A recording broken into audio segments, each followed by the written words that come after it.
Hello friends, welcome to our channel dynamic study online classes. दोस्तों, जैसा कि हमने लास्ट लेक्चर में देखा था कि सिस्टम क्या होता है, सराउंडिंग क्या होती है, बाउंड्री क्या होता है, ये सारी चीज़ हम लोग पढ़ लिए थे। साथ ही साथ माइक्रोस्कोपिक व्यू, मैक्रोस्कोपिक व्यू क्या होता है उसके बारे में भी स्टडी कर लिया था। और उसके बाद टाइप्स ऑफ सिस्टम भी हमने पढ़ लिया था। आज हम लोग प्रॉपर्टी ऑफ सिस्टम पढ़ेंगे। क्या पढ़ेंगे? Property of system. तो प्रॉपर्टी ऑफ सिस्टम को पढ़ने से पहले आपको एक ज़रूरी इम्पॉर्टेंट चीज़ पढ़ना ज़रूरी है, जिसे पॉइंट फंक्शन और पाथ फंक्शन कहते हैं। पॉइंट फंक्शन और पाथ फंक्शन। अगर आपको पॉइंट फंक्शन और पाथ फंक्शन का आइडिया हो जाएगा तो प्रॉपर्टी को फिर डील करने में थोड़ा सा आसानी होता है। तो पहले हम लोग पॉइंट फंक्शन और पाथ फंक्शन को देखेंगे। तो देखो इधर जैसे सपोज कर लो, ये मान लो आपका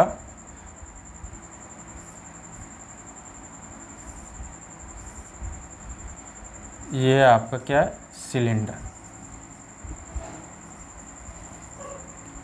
ये आपका है पिस्टन मान लो।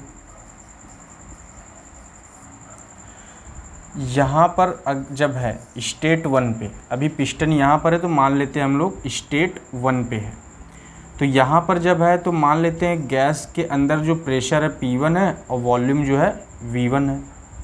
अभी इसके अंदर जैसे गैस होगा तो गैस का जो प्रेशर एग्जर्ट होगा इस पिस्टन पे, तो उसका प्रेशर P1 मान लेते हैं, वॉल्यूम V1 मान लेते हैं।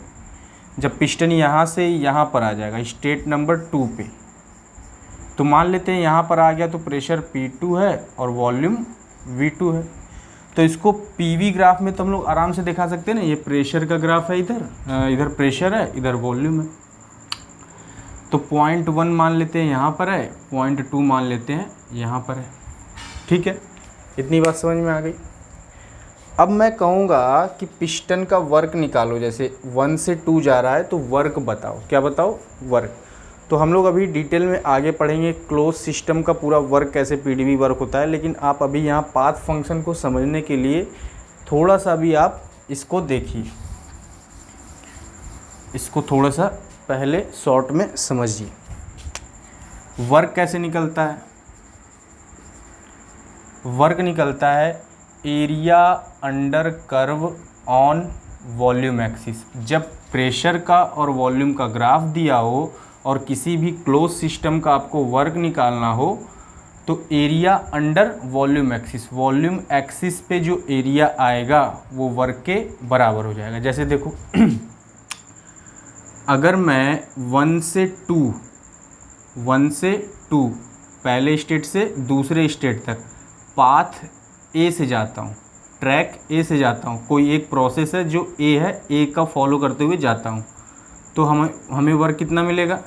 देखो ये एरिया अंडर कर्व, एरिया ये है, कर्व ये है, तो एरिया कितना हो जाएगा? यहाँ से लेके पूरा यहाँ तक का, मतलब ये पूरा एरिया जो आएगा आपका वर्क हो जाएगा। तो ऐसे कहोगे सर जो वर्क है इस समय 1 से 2 जाने में बाई पाथ ए मान लेते हैं 100 जूल है। ठीक है, अगर मैं पिस्टन को अब पाथ बी से ले जाता हूँ, ऐसे यहाँ से, अभी भी पॉइंट 1 से 2 जा रहा है, 1 से 2 तो अभी भी जा रहा है, लेकिन इस बार पाथ मैंने चेंज कर दिया, ट्रैक चेंज कर दिया, प्रोसेस चेंज कर दिया। ये प्रोसेस होते हैं एक्चुअली। जब एक स्टेट से दूसरे स्टेट तक कोई भी पिस्टन या हमारा सिस्टम आता है तो कोई प्रोसेस को फॉलो करता है। प्रोसेस का मतलब क्या होता है? वही constant volume process, constant pressure process, isothermal process, adiabatic process, ये सारे जो प्रोसेस होते हैं उन्हीं की हेल्प से। तो मैं अभी उसको डिटेल में नहीं उसको डिस्कस करूँगा। आप बस किसी भी प्रोसेस को मान लीजिए, प्रोसेस ए और प्रोसेस बी। तो ये प्रोसेस बी से जब आएगा तो एरिया कहाँ से कहाँ तक आएगा? ये इतना एरिया आएगा। तो कौन सा एरिया बड़ा है? ए से जब आ रहे थे तो, या बी से आ रहे हो तो सिंपल सा दिख रहा है, जब ए से आ रहे हो तो एरिया ज़्यादा है, बी से आ रहे हो तो एरिया कम है, तो वर्क भी कम मिलेगा। वर्क 1 से 2 बाई पाथ बी। तो 100 से कम करना है, मान लेते हैं 80 जूल है। ठीक है, इतनी बात समझ में आ गई। तो देखो वर्क कैसी क्वांटिटी हो गई, वर्क जो है 1 से 2 या इसमें भी आ रहा है, एक 1 ए वाले ट्रैक से जब चल रहा है, बी वाले ट्रैक से चल रहा है तो भी 1 से 2 ही आ रहा है, लेकिन पाथ पे डिपेंड कर रहा है। वर्क की वैल्यू किस पे डिपेंड कर रहा है, पाथ पे डिपेंड कर रहा है। जब ए से आ रहा था तो 100 और जब बी से आ रहा था तो 80 जूल। तो कहोगे वर्क जो है पाथ फंक्शन है। इतनी बात समझ में आई, वर्क कैसा है, पाथ फंक्शन है। अब पॉइंट फंक्शन क्या होता है, देखो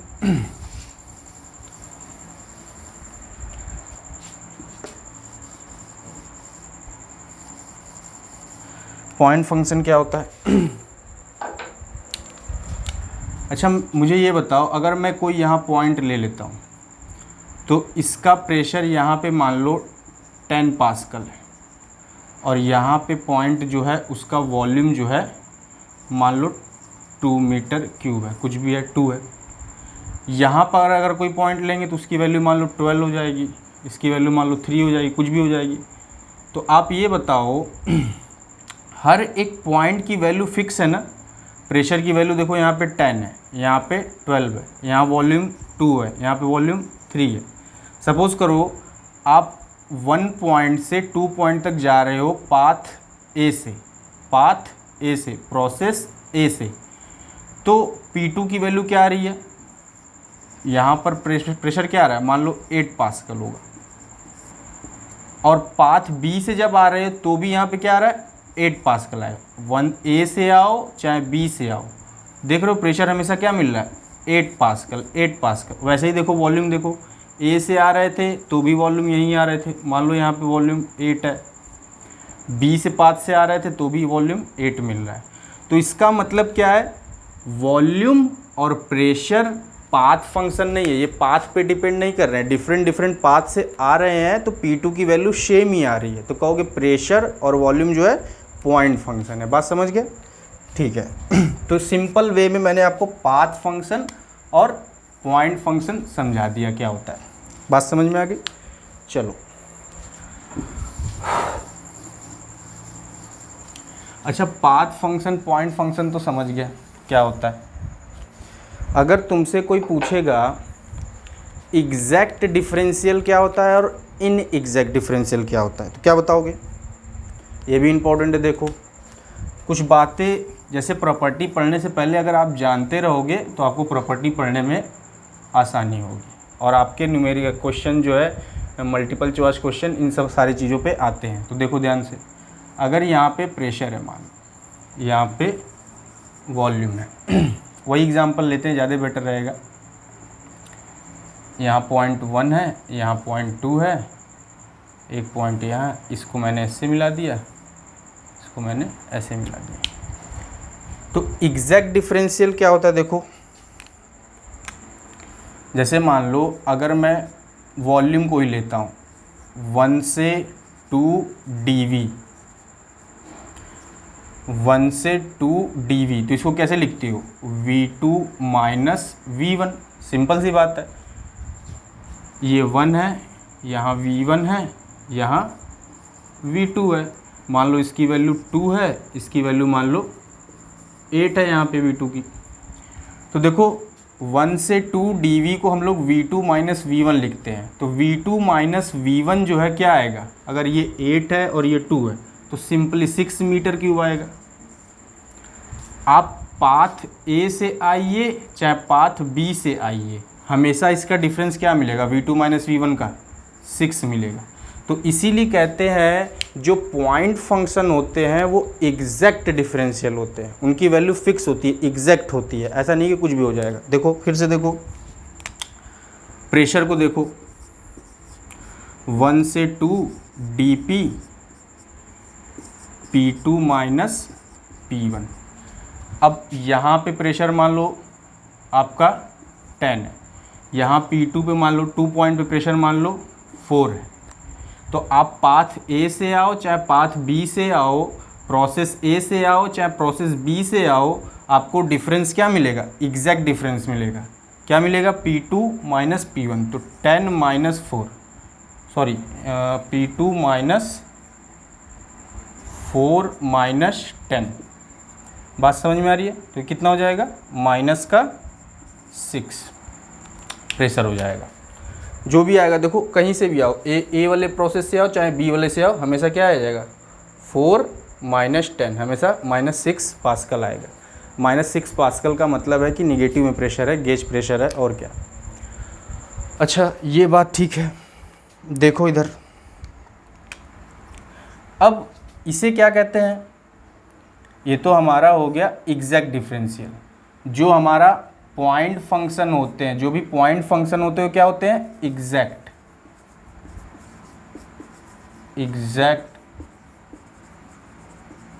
डिफरेंशियल कहते हैं, ठीक है। जो पाथ फंक्शन होते हैं हम लोग उसे कहते हैं इन एग्जैक्ट डिफरेंशियल होते हैं। उसे इन एग्जैक्ट डिफरेंशियल क्यों कहते हैं, देखो सारी बात समझो, एग्जाम पॉइंट ऑफ व्यू से ये सारी चीज़ इंपॉर्टेंट है, कई बार एग्जाम में आया है। इन एग्जैक्ट डिफरेंशियल क्यों कहते हैं, देखो जब आप वर्ग को लिखोगे 1 से 2, पहले तो वर्ग को डी से नहीं लिखा जाता है, क्रॉस कर दिया जाता है यहाँ पे। अभी मैं बताऊंगा, जो भी पाथ फंक्शन होते हैं उसे डी से नहीं लिखा जाता है, ऐसे उसे या तो कट कर दिया जाता है या तो डेल से लिखा जाता है, ठीक है। इक्वल टू, अगर मैं इसको लिखूं W2 माइनस W1, आप मुझे ये बताओ W2 की वैल्यू और W1 की वैल्यू कुछ है क्या। जब पाथ A से आ रहे थे तो कुछ वैल्यू वर्क की मिल रही थी, जब पाथ B से आ रहे थे तो W की वैल्यू कुछ और मिल रही थी। जब A से आ रहे थे तो 100 मिल रहा था, B से आ रहे थे तो 18 मिल रहा था। तो पाथ पे डिपेंड कर रहा है, तो आप W2 माइनस W1 लिख कैसे सकते हो, लिख ही नहीं सकते हो। अब आप पूछोगे ना सर कि किस पाथ से आ रहा है, तब तो मैं W2 माइनस W1 बताऊँगा, और इसको ऐसे लिख भी नहीं सकते। जैसे ये है W2 माइनस W1 लिख दिए, इसको ऐसे नहीं लिखा जा सकता है, इसको लिखा जाता है हमेशा ऐसे W1 से 2, क्योंकि ये एग्जैक्ट डिफरेंशियल के लिए लिखा जाता है, इन एग्जैक्ट डिफरेंशियल के लिए नहीं लिखा जाता है। फिर से देखो 1 से 2 डेल W, अब आप इसको ऐसे नहीं लिख सकते W2 माइनस W1। क्यों नहीं लिख सकते हो, क्योंकि कोई W2 कोई वर्क थोड़ी होता है, W1 कोई वर्क थोड़ी होता है, किसी प्रोसेस से किसी पाथ से जब आते हो तब होता है। तो यहाँ पे ऐसे लिखा जाता है W1 से 2।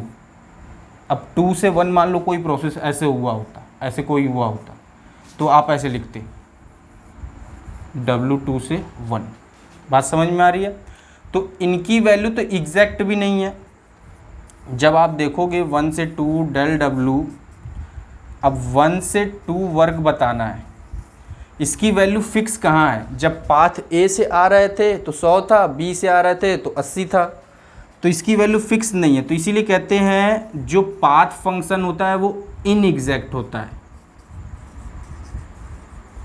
इन एग्जैक्ट डिफरेंशियल होता है। बात समझ में आ गई। जो भी पाथ फंक्शन होते हैं वो इन एग्जैक्ट डिफरेंशियल होते हैं, क्योंकि वो पाथ पे डिपेंड करते हैं। जब तक पाथ आप डिफाइन नहीं करोगे किस पाथ से आया है किस पाथ से नहीं आया, तब तक वर्क आप कैसे बता दोगे। तो W2 माइनस W1 या W1 माइनस W2 कुछ कर ही नहीं सकते, पाथ भी बताना पड़ता है। तो W1 माइनस W2 कुछ होगा भी नहीं। 1 पे क्या वर्क होगा, किसी अगर पिस्टन कहीं यहाँ पर है, पिस्टन यहाँ पर है, तो वर्क क्या हो जाएगा, ये 1 पोजीशन था, ये 2 पोजीशन था, यहाँ पे वर्क क्या हो गया भाई, अभी चला ही नहीं, तो वर्क कहाँ से कुछ हो जाएगा। 1 से 2 जाएगा तब वर्क होगा, या 2 से 1 आएगा तो वर्क होगा। किसी स्टेट, किसी एक स्टेट का कोई वर्क नहीं होता है। बात समझ में आ गई। चलो तो हमने आपको 2 बात अच्छे से बता दी, पॉइंट फंक्शन क्या होता है, पाथ फंक्शन क्या होता है। दूसरी बात बताई कि एग्जैक्ट डिफरेंशियल क्या होता है और इन एग्जैक्ट डिफरेंशियल क्या होता है। एक पॉइंट और आता है, क्या आता है, point function. Point function path पे डिपेंड नहीं करता है। आपने जैसे देखा अभी पॉइंट फंक्शन जो था वो पाथ पे डिपेंड नहीं कर रहा था, तो कहते हैं पॉइंट फंक्शन पास्ट हिस्ट्री पे नहीं डिपेंड करता है, वो किससे आ रहा है किस प्रोसेस से हो रहा है उस पर डिपेंड नहीं करता है। लेकिन पाथ फंक्शन जो होते हैं वो पाथ हिस्ट्री पे डिपेंड करते हैं।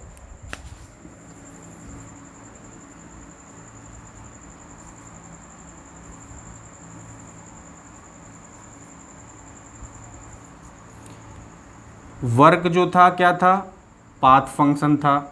तो ए से आ रहा था तो कुछ और वर्क मिल रहा था, बी से आ रहा था तो कुछ और वर्क मिल रहा। तो मतलब पाथ फंक्शन जो है पास्ट हिस्ट्री पे डिपेंड करता है, उसकी हिस्ट्री पे डिपेंड करता है, पास्ट हिस्ट्री पे डिपेंड करता है, कौन से प्रोसेस से आ रहा है, कौन से प्रोसेस से नहीं आ रहा है। लेकिन जो पॉइंट फंक्शन है वो पास्ट हिस्ट्री पे डिपेंड नहीं करता है, वो कहीं से भी आए, यहाँ से आए चाहे ऐसे आए, उन्हें कोई मतलब नहीं, उनकी वैल्यू क्या होती है, फिक्स होती है। P2 माइनस P1 क्या होगा, फिक्स होगा। तो उनको पास्ट हिस्ट्री से मतलब नहीं होता है। तो एग्ज़ाम में आपको 10 बार कम से कम पूछ चुका होगा ये सारा पॉइंट, कि अगर कोई पॉइंट फंक्शन है तो पास्ट हिस्ट्री पे डिपेंड करेगा कि नहीं करेगा, कोई पॉइंट फंक्शन है या पाथ फंक्शन है तो पास्ट हिस्ट्री पे कैसे डिपेंड करता है या नहीं करता है, एग्जैक्ट डिफरेंशियल क्या होता है, ये सारी चीज़ें जो मैंने अभी बताई वो सारी चीज़ एग्ज़ाम में पूछ लिया है, कई बार पूछा है। तो ठीक है, अब क्या पढ़ेंगे, अब पढ़ेंगे प्रॉपर्टी। क्या पढ़ेंगे अब, प्रॉपर्टी पढ़ेंगे।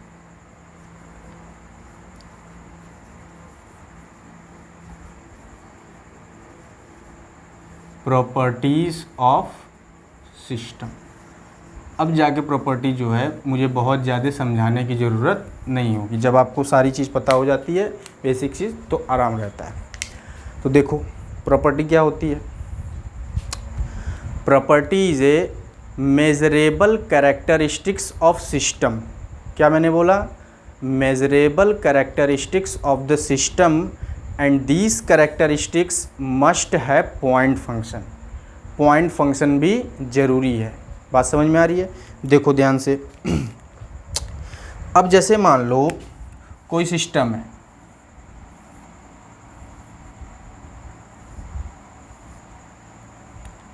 ये आपका हो गया सिलेंडर, ये आपका हो गया piston.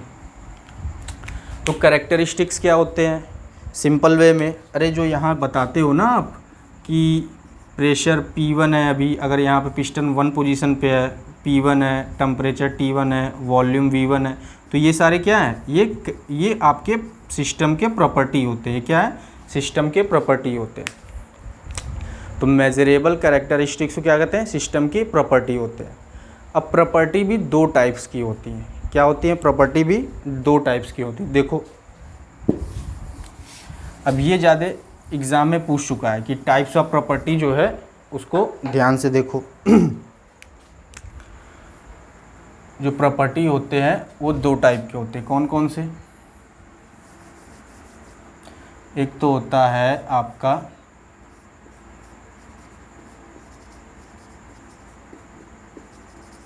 Intensive property,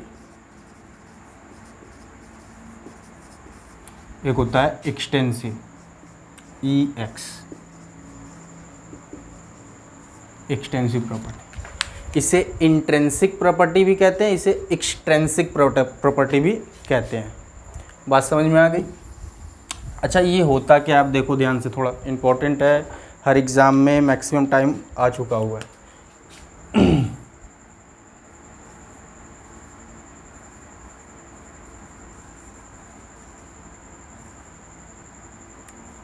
depends on mass, sorry independence of mass.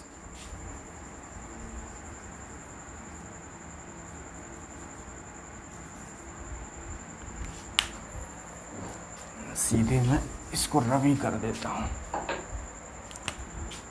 Intensive property है ना, independent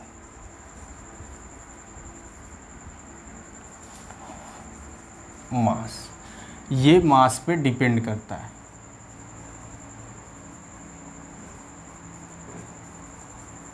depend on mass, simple way में समझो। जो प्रॉपर्टी मास पे डिपेंड करेगी, जो प्रॉपर्टी मास पे डिपेंड करेगी उसे कहते हैं एक्सटेंसिव प्रॉपर्टी। और जो प्रॉपर्टी मास पे इंडिपेंडेंट होगी, मास पे डिपेंड नहीं करेगी, उसे क्या कहते हैं, intensive, IN, intensive, independent, intensive, independent. तो ये क्या हो गया, मास से इंडिपेंडेंट। जो भी प्रॉपर्टी मास से इंडिपेंडेंट होती है उसे कहते हैं एक्सटेंसिव प्रॉपर्टी। एग्जाम्पल देखो इसके, डेंसिटी देखो, डेंसिटी समझने की कोशिश करो। जैसे समझ लो ये एक ग्लास है, इसमें वाटर है, और ये एक बकेट है आपका, इसमें भी वाटर है। मैंने क्या किया, कुछ वाटर इसमें से निकाला और उसकी डेंसिटी चेक की, और कुछ वाटर इसमें से निकाला, इसकी डेंसिटी चेक की, तो मुझे क्या मिला, दोनों की डेंसिटी बराबर मिलेगा। अरे वाटर की डेंसिटी आप चाहे इसमें से निकालो, ग्लास में से निकालो, चाहे बकेट में से निकाल लो, उसकी डेंसिटी तो सेम ही आएगी। समझ लो इसकी डेंसिटी 1000, वैसे वाटर की डेंसिटी क्या होती है 1000 kg/m³। ठीक है, इसकी भी डेंसिटी क्या आएगी 1000 kg/m³। तो देखो यहाँ मास मान लो 2 kg है, मान लो यहाँ पे मास क्या है, सॉरी ग्लास है ना, मान लो 0.5 kg है, कुछ भी है।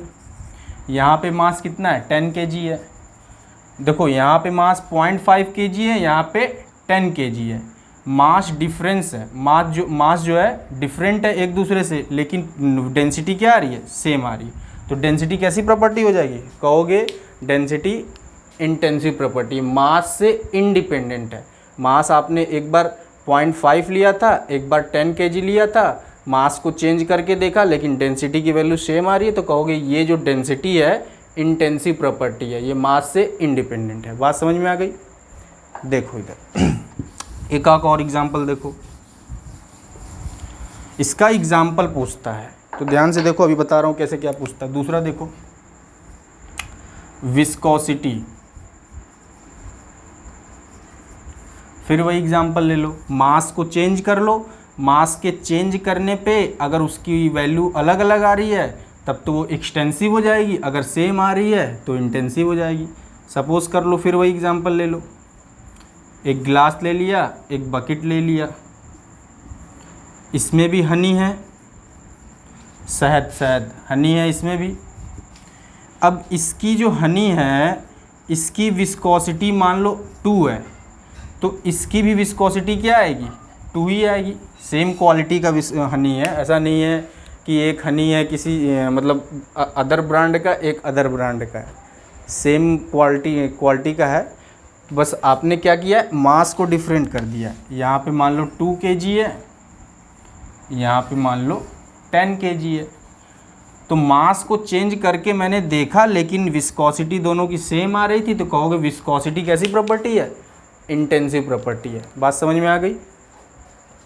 चलो, ये वैसे ही क्या होता है, थर्मल कंडक्टिविटी। ये सब एग्जाम्पल बहुत इंपॉर्टेंट होते हैं, बुक में जितने एग्जाम्पल लिखे हैं आप सबको सब उसे नोट कर लेंगे।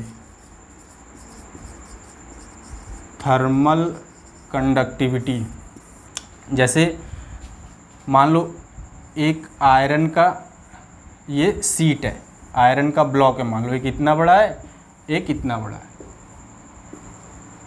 ये मान लो 2 kg का है, ये मान लो 10 kg का है। अगर इसकी थर्मल कंडक्टिविटी के, जब HMT में पढ़ते हो ना थर्मल कंडक्टिविटी के, और इसकी थर्मल कंडक्टिविटी मेज़र करोगे, अगर इसकी वैल्यू x आई है तो इसकी वैल्यू भी x आएगी, क्योंकि थर्मल कंडक्टिविटी जो होती है प्रॉपर्टी होती है मटेरियल की। बात समझ में आ रही है। तो वो सेम आएगी, आप 2 kg ले लो चाहे 10 kg ले लो, थर्मल कंडक्टिविटी जो है दोनों की सेम आती है। तो ये सारे एग्जाम्पल मैंने आपको बता दिया इंटेंसिव का। कुछ एक्सटेंसिव का भी देखो। एक्सटेंसिव का क्या है भाई, एग्जाम्पल डिपेंड करता है, ये मास इंडिपेंडेंट नहीं होता है, ये डिपेंडेंट होता है, डिपेंड करता है मास पे। देखो एग्जाम्पल इसका क्या है, सबसे पहले तो मास ही है, दूसरा वॉल्यूम ले लो। अब जैसे मान लो वॉल्यूम को देखो, एक जो है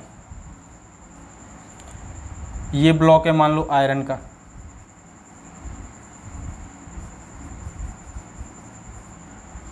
आयरन का एक ये ब्लॉक है, एक मान लो आयरन का ये ब्लॉक है।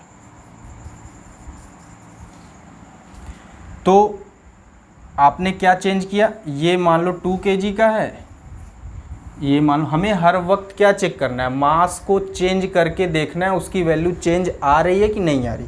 हमने मास को चेंज कर दिया, ये 2 kg का मान लेते हैं, ये 10 kg का मान लेते हैं। तो वॉल्यूम में क्या चेंज आएगा? हाँ, इस बार वॉल्यूम देखो, इसकी वॉल्यूम बहुत कम आती है, इसकी वॉल्यूम जो है मान लो 2 है, तो इसकी वॉल्यूम क्या आएगी, 2 से ज़्यादा आएगी, 5 मान लो या जो भी मान लो, 2 से तो ज़्यादा ही आएगी।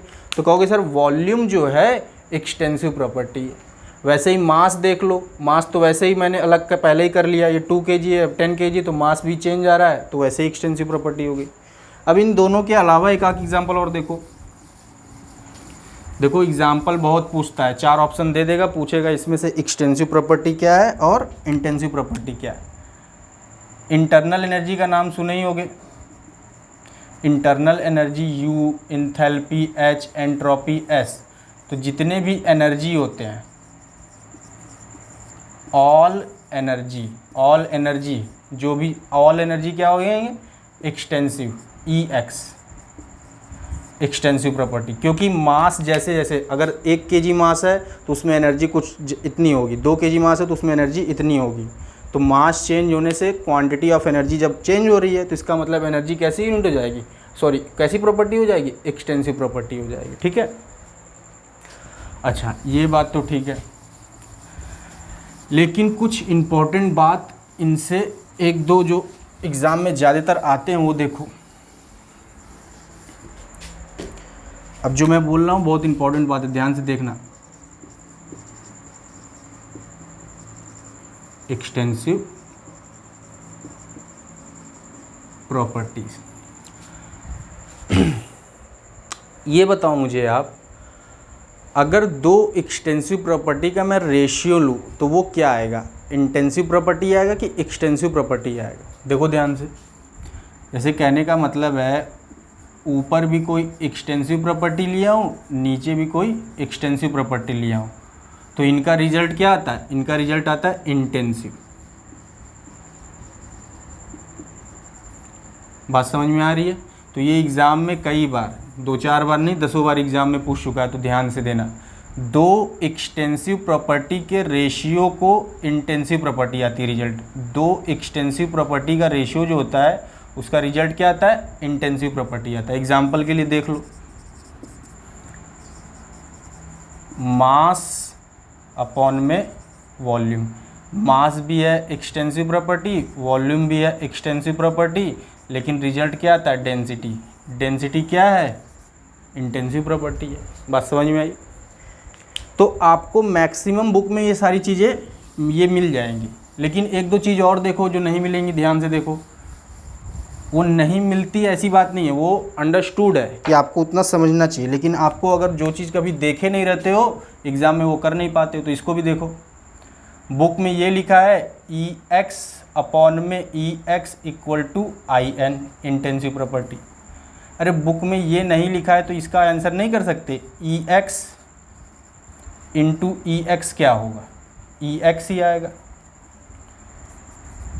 EX minus EX equal to भी क्या आएगा, EX ही आएगा। EX plus EX, EX means क्या, extensive property equal to EX। तो ये अंडरस्टूड था इसलिए बुक में नहीं लिखता है, ये इंपॉर्टेंट था इसलिए लिख देते हैं, इसलिए एग्ज़ाम में ये ज़्यादातर पूछता है क्योंकि ये सबसे अलग रिजल्ट आता है। तो बात समझ में आ रही है? चलो तो ये एक इम्पॉर्टेंट चीज़ थी, ये भी मैंने बता दिया।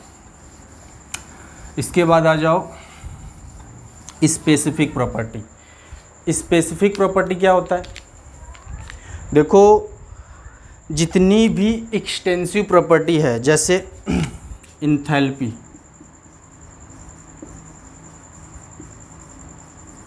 एंट्रोपी, अगर इसके आगे मैंने स्पेसिफिक लगा दिया, स्पेसिफिक इन दोनों वर्ड के आगे स्पेसिफिक लगा दिया, तो इसका मतलब क्या होता है, स्पेसिफिक मतलब पर यूनिट मास से, पर यूनिट मास से 1 kg मास में, 1 kg मास में कितना इंथैल्पी है, 1 kg मास में कितना एंट्रोपी है, 1 kg स्पेसिफिक वॉल्यूम, तो 1 kg मास में कितना वॉल्यूम है। तो जब देखो यहाँ पे मास फिक्स हो गया, जब मास फिक्स हो गया आप मास को चेंज नहीं कर पाओगे तो एक्सटेंसिव प्रॉपर्टी आप कर ही नहीं पाओगे। एक्सटेंसिव प्रॉपर्टी कैसे चेक कर पाओगे? तो सारी स्पेसिफिक प्रॉपर्टी जो होती है, मास फिक्स हो गया 1 kg से ज़्यादा नहीं करना है, तो वो क्या हो जाएंगी? इंटेंसिव प्रॉपर्टी हो जाएंगी। तो आपको एक स्टेटमेंट याद होगा, all specific extensive property are intensive property. बात समझ में आ रही है?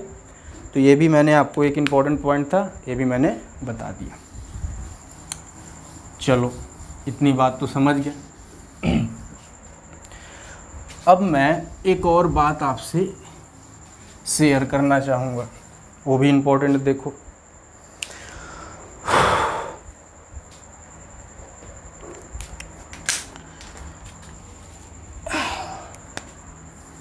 जैसे मान लो यहाँ पे प्रॉपर्टी ऑफ सिस्टम, ध्यान से देखो इम्पोर्टेंट है। मैंने कह दिया नॉट प्रॉपर्टी, कोई ऐसी चीज़ होगी जो नॉट प्रॉपर्टी होगी, नॉट प्रॉपर्टी। तो जो प्रॉपर्टी होती है, देखो प्रॉपर्टी का मतलब इसमें इंटेंसिव एक्सटेंसिव दोनों इंक्लूड है, और ये क्या है कि ये प्रॉपर्टी ही नहीं है, ये प्रॉपर्टी ही नहीं है। तो ऐसी कौन सी ऐसी चीज़ होती है जो प्रॉपर्टी ही नहीं होती है? आपके सिलेबस में ऐसा क्या है, कौन सा ऐसा हेडिंग है, कौन सा ऐसा चीज़ है जो प्रॉपर्टी नहीं है? तो कहोगे सर वर्क और हीट। देखो समझने की कोशिश करो, वर्क और हीट ये प्रॉपर्टी नहीं होते सिस्टम के, ये मेथड होते हैं एनर्जी को ट्रांसफ़र करने के लिए एक प्लेस से दूसरे प्लेस तक। जैसे आप फ़ोन पे, पेटीएम, ये सारा चीज़ यूज़ करते हो किसके लिए? मनी को ट्रांसफ़र करने के लिए। तो वैसे ही वर्क और heat is a nothing but it is a method of transfer of energy. Work and heat is a method of transfer of energy. ये अपने अंदर एनर्जी को स्टोर करते हैं और ट्रांसफ़र करते हैं। वर्क एक मेथड है जिससे एनर्जी को ट्रांसफ़र किया जाता है, हीट एक मेथड है जिससे एनर्जी को ट्रांसफ़र किया जाता है। ये प्रॉपर्टी थोड़ी है। तो जो प्रॉपर्टी नहीं है और जो प्रॉपर्टी है उसके बारे में कुछ चीज़ देखो। जैसे मान लो ये प्रॉपर्टी है, प्रॉपर्टी क्या होते हैं? पॉइंट फंक्शन होते हैं,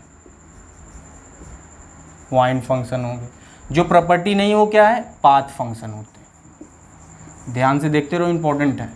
दूसरी बात, ये एग्जैक्ट होते हैं, एग्जैक्ट डिफरेंशियल होते हैं, ये इनएग्जैक्ट होते हैं। ये क्या होते हैं? इन एग्जैक्ट डिफरेंशियल होते हैं। ये पास्ट हिस्ट्री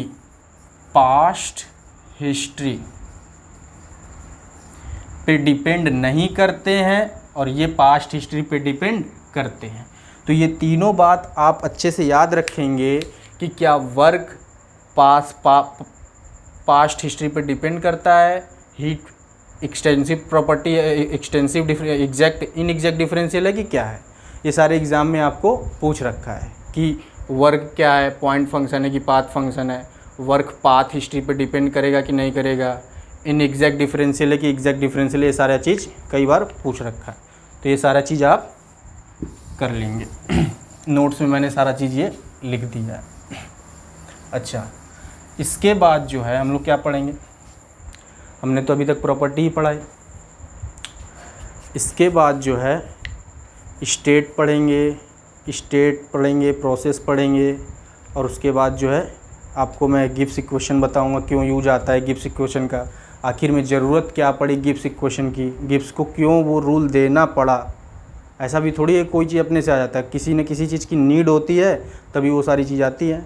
तो नेक्स्ट लेक्चर में हम लोग मिलेंगे गिब्स इक्वेशन के साथ कि गिब्स ने क्यों दिया उस इक्वेशन। ठीक है, थैंक यू फॉर वॉचिंग।